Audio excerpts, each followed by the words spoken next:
Hello friend, कैसे हो आप सभी लोग। आज के इस वीडियो में आप सभी लोग को क्लास 10th हिंदी 2025 का वायरल पेपर लेकर आ चुके हैं, जो कि पूरे पेपर का सॉल्यूशन है जी प्यारे बच्चों। और इसका पीडीएफ जी प्यारे बच्चों, इसका पीडीएफ में भी मैं दूंगा। पीडीएफ कैसे मिलेगा आपको वीडियो के लास्ट में बताऊंगा कि कैसे आपको इसका पीडीएफ मिलेगा। फुल सॉल्यूशन के साथ बताऊंगा, एक एक क्वेश्चन का सॉल्यूशन लेकर आया हूँ। और देखिए, ये बोर्ड परीक्षा 2025 के लिए इंपॉर्टेंट है, क्योंकि ये 801 कोड HA का है जी प्यारे बच्चों। ये 801 कोड HA का है। वेरी इंपॉर्टेंट पेपर होने वाला है। ये आपका पूर्णांक 70 का है। 3 घंटे 15 मिनट का समय है जी प्यारे बच्चों, एकदम इंपॉर्टेंट है। आप लोग इस वीडियो को पूरा देखिएगा और अपने दोस्तों के साथ शेयर कीजिएगा, क्योंकि अगर आप इस पेपर को देख लेते हैं ना तो प्यारे बच्चों पूरा सॉल्यूशन है। आप बोलेंगे सर वाह कि आपने मुझे सॉल्यूशन कर दिया। अगर आप बोर्ड एग्जाम के पहले भी देख लेते हैं ना तो काफ़ी ज़्यादा पेपर इंपॉर्टेंट है, समझ लीजिएगा जी। फिर बच्चों आइए देखते हैं। तो समय से पहले समय 3 घंटे 15 मिनट है। तो ये कुछ निर्देशांक दिए गए हैं जो कि आपको इंपॉर्टेंट नहीं है, तो इसमें इसको हटा देता हूं, बट एक बार दिखा दे रहा हूं, आप सभी लोग पढ़ लीजिएगा। यहाँ पे देखिए, पढ़ लीजिए। कुछ इंपॉर्टेंट है वही 15 मिनट पढ़िए। 20 नंबर OMR शीट में भरना, 50 नंबर कॉपी में लिखना है, सभी प्रश्न करने अनिवार्य है, 2 खंड हैं, ये सारी चीजें लिखी हुई है, इसमें कुछ खास नहीं है। तो आइए हम डायरेक्ट क्वेश्चन की तरफ बढ़ते हैं। देखिए, तो खंड 2 होता है। खंड आ में आपके 20 नंबर के बहुविकल्पीय प्रश्न है, जिसको आपको OMR शीट यानी OMR पत्रक में भरना रहता है। OMR शीट आपको मिलेगा, उसमें आपको भरना रहेगा। फिलहाल के लिए यहाँ पर देखिए, पहला क्वेश्चन है कि शुक्ल युग के लेखक नहीं है। पर बच्चों, शुक्ल युग के लेखक कौन नहीं है? तो देखिए, पहला शुक्ल युग के लेखक कौन नहीं है? जयशंकर प्रसाद, प्रेमचंद या रामचंद्र शुक्ल या भारतेंदु हरिश्चंद्र। तो देखिए, शुक्ल युग के लेखक भारतेंदु हरिश्चंद्र जी नहीं है। जयशंकर प्रसाद भी हैं, प्रेमचंद भी हैं, रामचंद्र शुक्ल भी हैं, भारतेंदु हरिश्चंद्र भी हैं। अगर यहीं पर देता है शुक्ल युग के लेखक हैं, तो आप शुक्ल युग के लेखक कौन है? जयशंकर प्रसाद भी है, प्रेमचंद भी है, रामचंद्र शुक्ल भी हैं। आगे बात करते हैं। पूस की रात कहानी के लेखक है। भैया कहा ने पूस लाग गए, तो पूस की रात कहानी के लेखक कौन है? जयशंकर प्रसाद हैं, प्रेमचंद हैं, सुदर्शन हैं या यशपाल हैं। ठीक, तो पूस की रात कहानी के लेखक प्रेमचंद जी है। कौन है? प्रेमचंद जी हैं। आगे है क्वेश्चन नंबर 3 कि सिंदूर की होली के नाटककार हैं। सिंदूर की होली के नाटककार कौन है? तो पहला है जयशंकर प्रसाद, राम कुमार वर्मा, लक्ष्मी नारायण मिश्र, हरि कृष्ण प्रेमी। तो सिंदूर की होली के नाटककार लक्ष्मी नारायण मिश्र जी हैं जी। पर बच्चों, अगर आप लोग इसका पीडीएफ चाहिए ना यार बच्चे, तो वीडियो को पूरा देखना, अंत तक जरूर देखना। मैं बताऊंगा कि कैसे आप पीडीएफ ले सकते हैं। आप ऐसे स्क्रीनशॉट भी ले सकते हैं, पीडीएफ भी ले सकते हैं। चौथा नंबर का सबसे मोस्ट इंपोर्टेंट क्वेश्चन है कि रूस में 25 मास यात्रा वृत्त के लेखक हैं। पर बच्चों, रूस में 25 मास यात्रा वृत्त के लेखक कौन है? तो देखिए, पहला है डॉक्टर नगेंद्र। कौन है? डॉक्टर नगेंद्र। उसके बाद में प्रभाकर माचवे, राम वृक्ष बेनीपुरी, राहुल संकृत्यान। तो देखिए, जो रूस में 25 मास यात्रा वृत्त के जो लेखक है ना बच्चों, वो है राहुल संकृत्यान। कौन है बच्चों? राहुल संकृत्यान जी हैं। 5वें नंबर का प्रश्न है कि माटी हो गई सोना संस्मरण के लेखक है। माटी हो गई सोना, मटिया हो गए सोना, संस्मरण के लेखक कौन है? कन्हैया लाल प्रभाकर मिश्र, देवेंद्र सत्यार्थी, माखनलाल चतुर्वेदी, राम वृक्ष बेनीपुरी। तो माटी हो गया सोना के लेखक, संस्मरण के लेखक Makhanlal Chaturvedi ji. Option number C correct हो जाएगा। आगे बात करते हैं प्रश्न संख्या 6। प्रश्न संख्या 6 पर बच्चों कि रीतिकाल को अलंकृत काल किस विद्वान ने कहा? किस विद्वान ने कहा? कौन विद्वान ने भैया? विश्वनाथ प्रभाकर मिश्र जी रहे, मिश्र बंधु ने रहे, रामचंद्र शुक्ल बाबू रहे, जॉर्ज ग्रियर्सन ने रहे। तो के रहा? विश्वनाथ प्रसाद मिश्र रहे। के रहा? Vishwanath Prasad Mishra. Option number A is correct हो जाएगा। आइए आगे देखते हैं अगला क्वेश्चन। अगला क्वेश्चन है कि निम्नलिखित में से कौन सी कृति रीतिकालीन कवि देव की नहीं है? कवि प्रिया, भाव विलास, भवानी विलास, रस विलास। तो ये जो सही ऑप्शन हो जाएगा, ऑप्शन नंबर C सही हो जाएगा, भवानी विलास। 8वें नंबर का प्रश्न है फिर बच्चों कि भारतेंदु युग की विशेषता प्रवृत्ति नहीं है। भारतेंदु युग की विशेषता प्रवृत्ति नहीं है। सामाजिक चेतना का विकास, अंग्रेजी शिक्षा का विरोध, राष्ट्रीयता की भावना, काव्य भाषा के रूप में खड़ी बोली का प्रयोग। तो ये आपका वेरी इंपॉर्टेंट है प्यारे बच्चों। तो इसका ऑप्शन नंबर सी करेक्ट हो जाएगा कि भारतेंदु युग की विशेषता प्रवृत्ति नहीं है अंग्रेजी शिक्षा का विरोध। 9 नंबर का प्रश्न है कि 1943 ईस्वी में प्रकाशित तारस्वतक का संपादन किसने किया? जल्दी कहीं नहीं मिलता। रामविलास वर्मा, सचिदानंद हीरानंद वासेनगे, प्रभाकर माचवे, गिरजा कुमार माथुर। तो इसका ऑप्शन नंबर 20 करेक्ट हो जाएगा। आगे देखते हैं 10वें नंबर का प्रश्न कि राम की शक्ति पूजा किसकी रचना है? राम की शक्ति पूजा किसकी रचना है? Suryakant Tripathi Nirala, Jaishankar Prasad, Ram Naresh Tripathi, Mahadevi Varma. Option number H correct हो जाएगा। सूर्यकांत त्रिपाठी निराला राम की शक्ति पूजा की रचना है। किसकी रचना है? राम की शक्ति पूजा सूर्यकांत त्रिपाठी निराला जी की है। आई होप आपको क्लियर हो रहा हो। कोई डाउट होता है मन में तो जरूर पूछेगा भाई साहब, जरूर पूछेगा। आगे बात करते हैं। हाथी जैसी दे और गड़े जैसी चाल, यहाँ पर गड़े जैसी चाल लेगा। हाथी जैसी दे, गड़े जैसी चाल, तरबूजे से खोपड़ी और खरबूजे से गाल, उपयुक्त पंक्तियों में से कौन सा अलंकार है? तो भैया हाँ भैया आओ, हंसे हो कि ना हंसे हो? अरे हथिया जैसे दिया है, गड़न जैसन चाल है, तरबूज सी खोपड़ी और खरबूज सी गाल। तो ये आपको क्या हंसी आ रही है? तो वीर दिख रहा, वीरता का प्रतीक गोला, करुण नहीं, शोक नहीं दिख रहा, श्रृंगार कुछ सज रहा नहीं, हास रस मतलब हंस हंस हंस हंस हंस मतलब हंसना मतलब कहीं ना कहीं हंसा जा रहा था, मतलब हास रस है। 12 नंबर का प्रश्न देखते हैं। उस काल मारे क्रोध के तन कांपने उनका लगा, मानव हवा के वेग से सोता हुआ सागर जगा। उपयुक्त रेखांकित पंक्तियों में कौन सा अलंकार है? उपमा अलंकार है, रूपक अलंकार है। आगे देखते हैं और उत्प्रेक्षा अलंकार, यहाँ पर उत्प्रेक्षा अलंकार है, श्लेष अलंकार है। तो देखिए कौन सा अलंकार है बच्चों? उत्प्रेक्षा अलंकार है। कौन सा अलंकार है? उत्प्रेक्षा अलंकार है।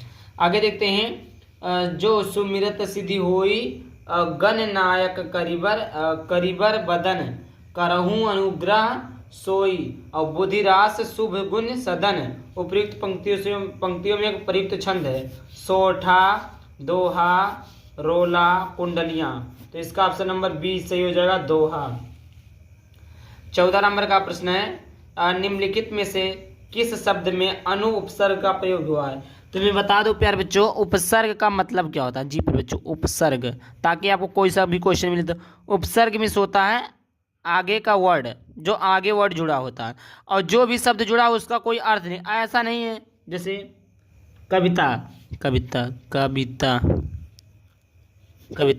तो का आपका उपसर्ग है, ऐसा नहीं है। कभी हो गया, कभी आपका उपसर्ग है, क्योंकि कभी का मतलब निकल रहा है, तो अनु उपसर्ग का प्रयोग नहीं हुआ है। तो देखिए उपसर्ग जो जिस शब्द के आगे जुड़ा हो उसे उपसर्ग कहते हैं, और उपसर्ग जो भी हो उसका अर्थ निकले। जैसे अनुकरण, तो इसमें क्या है? अनु है। क्या इसमें अनुशासन अनु है, इसमें क्या अनुवाद है। और देखिए अनु तो ठीक है, इसका मतलब निकला तीर्ण, मतलब कुछ नहीं, तो ये इसमें प्रयोग नहीं हो। तो ऑप्शन नंबर सी सही हो जाएगा। 15 नंबर का प्रश्न है। नीलकंठ समस्त पद में प्रयुक्त समास है। कौन सा समास है? द्वंद्व समास है, बहुव्रीहि समास है, द्विगु समास है, अव्ययीभाव समास है। नीला है जिसके कंठ बहुव्रीहि समास में आता भैया, नीला है जिसके कंठ कौन? परमपिता परमेश्वर महादेव जी, शंकर भगवान। नीलकंठ समस्त पद में प्रयुक्त समास कौन सा है? बहुव्रीहि समास है। नीला है जिसका कंठ, किसका कंठ नीला है? महादेव जी का। 16 नंबर का प्रश्न है। बादल का पर्यायवाची शब्द नहीं है। बादल का पर्यायवाची शब्द नहीं है। नीरद तो है बादल का पर्यायवाची, और बादल का पर्यायवाची जलद भी है, अम्बुद भी है, लेकिन जलज जो है नहीं है। 17 नंबर का प्रश्न देखते हैं। युष्मद तुभ सर्वनाम शब्द का तृतीय एक वचन रूप है। युवाम, तवद, तवैयास, तुभ्यम। तो इसका ऑप्शन नंबर 20 सही हो जाएगा, तवैया। 18 नंबर का प्रश्न है। आधी आई और हम घर भागने लगे, रचना के आधार पर इस वाक्य का प्रकार है। तो क्या है? सरल वाक्य, मिश्र वाक्य, संयुक्त वाक्य, इनमें से कोई नहीं। तो ये क्या है? मिश्र वाक्य। क्या बच्चों? मिश्र वाक्य है। आइए आगे देखते हैं। 18 नंबर का प्रश्न हो गया। अब 19 नंबर 20 नंबर आपका एमसीक्यू, उसके बाद में आएंगे सब्जेक्टिव क्वेश्चन कॉपी वाले। अब देखिए आपका ऑब्जेक्टिव क्वेश्चन, महात्मा बुद्ध ने विश्व को शांति का संदेश दिया, इस वाक्य का वाच्य बताइए। कृतवाच्य, क्रमवाच्य, भाववाच्य, इनमें से कोई नहीं, तो ये आपका कृतवाच्य है। 20 नंबर का प्रश्न है, वह अचानक चला गया, वाक्य में प्रयुक्त अचानक पद का व्याकरणिक परिचय है। संज्ञा, सर्वनाम, क्रिया विशेषण, क्रिया, तो ये आपका क्रिया विशेषण है। आगे खंडवा, क्या पे बच्चों खंडवा है। खंडवा है आपका वर्णात्मक प्रश्न, जो कि आपका 6 नंबर का आपका रहता है गद्यांश। तो निम्नलिखित में से किसी एक का गद्यांश पर आधारित प्रश्नों के उत्तर दीजिए। जैसे 2 गद्यांश दे रहे थे, जैसे एक गद्यांश इधर है और देखिए एक गद्यांश इधर है, का खा है, तो इन दो देखिए का है, ये आपका का था, ठीक, और ये आपका क्या खा है, तो इन दोनों में से कोई एक को ही करना है। तो देखिए ये आपका 6 नंबर का गद्यांश होता है। गद्यांश का ये जो क्वेश्चन है, जैसे ये 2-2 नंबर के हैं, ये क्वेश्चन 2 नंबर का है, 3 क्वेश्चन 6 नंबर के हैं। तो ये जो आपका गद्यांश दिया हुआ बच्चों, इस गद्यांश का आंसर इसी में है। तो इस गद्यांश का आंसर जो भी पूछे, जैसे उपयुक्त गद्यांश का संदर्भ, कुसुम का ज्वार सबसे मित्रता से, आचार्य रामचंद्र शुक्ल जी इसके लेखक है। गद्यांश का संदर्भ लिखा, प्रस्तुत गद्यांश हमारी पाठ्य पुस्तक हिंदी गद्य में खंड में संकलित आचार्य रामचंद्र शुक्ल द्वारा रचित मित्रता नामक पाठ से लिया गया है। इस प्रकार 2 नंबर आप पा गए। तो इस प्रकार आपको सीखना है तो चैनल को सब्सक्राइब करना होगा। और देखिए गद्यांश कैसे हल करते हैं, मैंने वीडियो बना दिया, आप लोग देख सकते हैं। इसी का मैंने बताया, कुसुम का ज्वार सबसे भयानक होते हैं, इसका ही हमने बनाया है। और देखते हैं आगे। तो और अगर आप उसको नहीं आता है, अगर वो प्रश्न नहीं आता है बाई चांस, तो आप इसको सॉल्व करिए। ये प्रश्न तो आना चाहिए, तो आप इस प्रश्न को भी सॉल्व कर सकते हैं। इसमें भी वही काम, 2-2 नंबर का 3 प्रश्न है। इन तीनों प्रश्नों का उत्तर इसी में दिया हुआ है। समझ में आ गया। अब देखते हैं 22वां नंबर का प्रश्न। 22 नंबर का प्रश्न है कि निम्नलिखित में से किसी एक पद्यांश पर आधारित, जैसे इसमें गद्यांश थे, 2 गद्यांश थे, तो आपने एक किया, तो यहाँ पर वैसे 2 पद्यांश है, 2 पद्यांश में से कोई एक करना है। तो जैसे ये भी 6वें नंबर का रहता है, 3 क्वेश्चन रहते हैं। ये आपका 2 नंबर का एक क्वेश्चन पीछे दिखा रहा हूँ। उधो जाई तुम ही हम जाने, 6 नंबर का है ना। आपको इस गद्य पद्यांश को पढ़कर इसी में से उत्तर देना है। पहला उपयुक्त पद्यांश का संदर्भ, पद्यांश के रेखांकित अंश की व्याख्या, और तीसरा ब्रज नरिनी में सो जो कहत हो बात कहत नो न जाने से क्या तात्पर्य। ये भी आपका 2 नंबर का 3 प्रश्न थे 6 नंबर के। अथवा करके, जैसे गद्यांश में 2 थे, 1 करना था, वैसे पद्यांश में 2 हैं, 1 करना है। खा चा नहीं में सुरबाला के गहनों में गूथा जाऊं, इस प्रकार आपका पद्यांश दिया हुआ। 3 प्रश्न है, 2-2 नंबर के हैं, 6 नंबर के रहते हैं। इन प्रश्न का उत्तर आपको इसी पद्यांश में मिल जाएगा। 23 नंबर का प्रश्न है, नीचे दिए गए संस्कृत गद्यांश में से किसी एक का संदर्भ सहित हिंदी अनुवाद कीजिए। और देखिए संस्कृत गद्यांश में देखिए आपका हिंदी का गद्यांश 2 रहता है, 1 करना रहता है। हिंदी का पद्यांश 2 रहता है, 1 करना रहता है। हिंदी संस्कृत का गद्यांश 2 रहता है, 1 करना रहता है। और संस्कृत का पद्यांश 2 रहता है, 1 करना रहता है। जैसे यहाँ पर क्या है, किसी एक का संदर्भ, जैसे वाराणसी, तो इसका संदर्भ पहले आप क्या पूछा, किसी गद्यांश में से किसी एक का संदर्भ सहित हिंदी अनुवाद कीजिए। वाराणसी चैप्टर से आप लिखेंगे प्रस्तुत गद्यांश हमारी पाठ्य पुस्तक संस्कृत गद्य खंड में संकलित वाराणसी नामक पाठ से लिया गया। ये आपका 2 नंबर कन्फर्म, 2 नंबर कन्फर्म। ये 2 नंबर आपका क्या है, ये आपका मिलता है संदर्भ पर, और 3 नंबर आपको मिलता है किस पर, हिंदी अनुवाद पर। तो जैसे वाराणसी प्राचीन काले गेहा विद्यालय दिव्यम ज्योति धोते, वाराणसी प्राचीन काल देव से ही घर घर में विद्या की दिव्य ज्योति प्रज्वलित है या ज्योति। इसी प्रकार आपको व्याख्या करनी है। ये इस सब सीखना है तो आपको चैनल को सब्सक्राइब करना होगा। अथवा करके वही प्रश्न है, मतलब है, या अथवा करके आप इसको कर सकते हैं। इसमें भी वही करना है, संदर्भ लिखे अनुवाद कीजिए। प्रश्न संख्या 24। प्रश्न संख्या 24, नीचे दिए गए पद्यांश में से किसी एक का संदर्भ सहित हिंदी अनुवाद कीजिए। अब जैसे गद्यांश था 2, 1 किया आपने, वैसे आपका पद्यांश 2 है, 1 करना है। जैसे यहाँ पर देखिए इस पे भी संदर्भ पर आपको मिलेंगे 2 नंबर और अनुवाद पर मिलेंगे 3 नंबर। ये आपको दोनों में से कोई एक कर सकते हैं। 25 नंबर का प्रश्न है, अपने पठित खंड काव्य के आधार पर निम्नलिखित प्रश्नों में से किसी एक प्रश्न का उत्तर दीजिए। 3 नंबर का है, एक प्रश्न है। जैसे आपको ये जिला वाइज के हिसाब से रहता है, जैसे आप किस जिले में पढ़ते हैं, खंड काव्य। मुक्ति दूत हो गया, ज्योति जवाहर आपको जान लीजिए गोंडा वालों के लिए है, और वो सारे जिलों सारा चीज़ हमने कराया, मुक्ति जो जवाहर सब कराया है। तो ये आपको मैं दिखा दे रहा हूँ, आप लोग अपने जिले वाइज के हिसाब से तैयार कर लीजिएगा। ये अब 26 नंबर का प्रश्न है, देखिए दिए गए लेखों में से किसी एक का लेखक का जीवन परिचय देती है, उनकी प्रमुख रचना को उल्लेख कीजिए। 5 नंबर का है ये आपका। जैसे 3 है, 3 लेखक का परिचय है।